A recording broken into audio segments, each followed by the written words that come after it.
Lovely, thank you. So the life thread model came from my PhD, and I talked to people in hospital and at 6 months and 1 year after they had their stroke. And what they told me was that basically they're sort of going through their life and life sort of goes on as normal. All of a sudden, when they had their stroke, all of a sudden it stopped and their normal sense of what their life was went out the window. And they ended up with like, I'm not quite sure who I am at the moment or what I'm going to be doing in the future or what the future holds for me. And it's almost like we've got the sort of threads that come through life that keep it all coherent. And then because of the stroke, but also could be an acquired brain, any sort of acquired brain injury, all of a sudden these threads go out of the window. And it's how do we, within service provision and also supporting people, how do we help people build up some sense of coherence between who they were in the past to who they want to be in the future?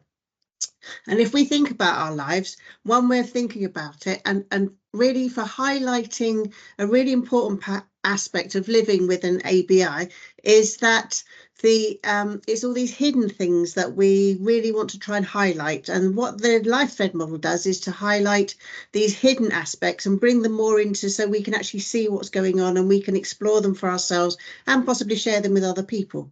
So the idea is that we have our memories going out behind us. So if I want to think about what I did 5 minutes ago, 10 minutes ago, when I was young, when I was a child, I've got all my memories going out behind me, all my stories about who I was. And then in the future, I've got my plans for what I'm going to do in 5 minutes, in 10 minutes, in next week, in a couple of years' time, and when I'm retired, when I'm very old, I've got my future plans. So it's almost like our life is made up of stories going from the past, going to the present, and we are in our bodies in the present. And every moment we can only be present in our bodies, but we're living our stories. And what tends to happen, we found from our research with working with people following stroke, is these get disrupted, these stories, and they sort of go all over the place, and they fall apart. So you can still be someone's mother, someone's son. So some of these threads will get maintained, but a lot of the threads will get lost. So being the downhill skier or the cordon bleu chef is a really difficult way of, if you can't move one side of your body, or if you're living with acquired brain injury and you have difficulty remembering things or concentrating. So but we found it's not only for the people that have had the stroke or the ABI, but family members and carers also have this huge change in this hidden part of their lives about, well, who am I now? What's possible for me in the future? So those are all the sorts of things we're really interested in exploring and sharing within the life thread model. So my PhD work was looking at the family experience of traumatic brain injury specifically, so not with survivors but with their family members. And I was so struck by your model, by the life thread model. It just was so powerful, and it just resonated so much with the stories that family members told about themselves, about how their own lives had changed following traumatic brain injury, and the way that they had reshaped their lives afterwards. Some things that they would never get back in terms of their own futures, and other people had kind of rebuilt their future or reconnected part of themselves. And I just thought the life threads was just such a strong metaphor for, without being kind of overly complicated. And it was something that was just, like I say, really, really powerful.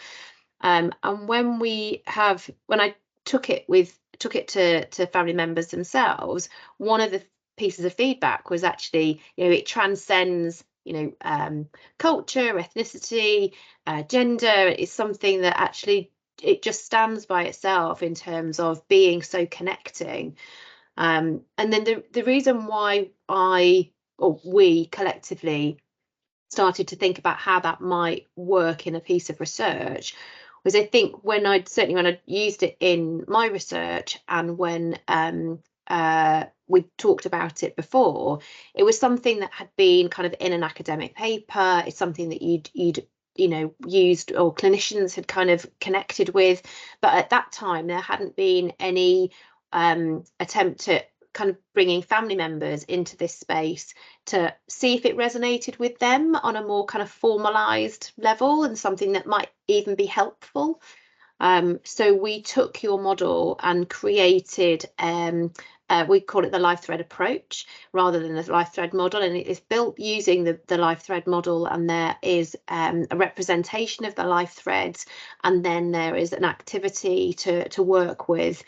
And essentially we want to know whether our understanding, evidence-informed understanding of the way traumatic brain injury affects families can be told through the life thread approach, and if by restructuring a story in this way, that is actually something that is useful and helpful for family members to come to terms with what they've been through, to understand what they've been through, to give voice and validation to their own experiences.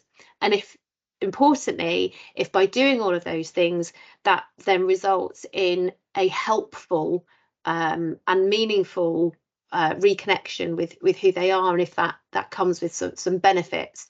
Doing the life thread model, when you get your box and you'll get your things to be part of what this is all about, basically sometimes people worry that you think, oh, I'm not artistic and I've never been artistic and I can't do these sort of things. Whereas what we find is that it's the sort of thing that as soon as you get it through the box, you just hold it. There's completely no right or wrongs. It's not, I'm the least artistic person in the world. So it's just a case of just letting your body almost do what it wants to do and explore for yourself. Just see what works for you, what doesn't work for you, in terms of just exploring and holding things, and just is more about thinking about things rather than actually being artistic about anything. So it's the thinking that's the important bit, but the having the wool and everything there to hold really helps you tap into some of those things which you may not have really have accessed before. So it's just a way of helping you think about those things that we're carrying around in our body all the time anyway. And then I hope that once we've done the research, because it's really small and exploratory in this stage, if it does look like there are some benefits, that family members find some benefit in using the life thread approach, then we can hopefully develop a bigger study in the future and take this forward with a larger number of people.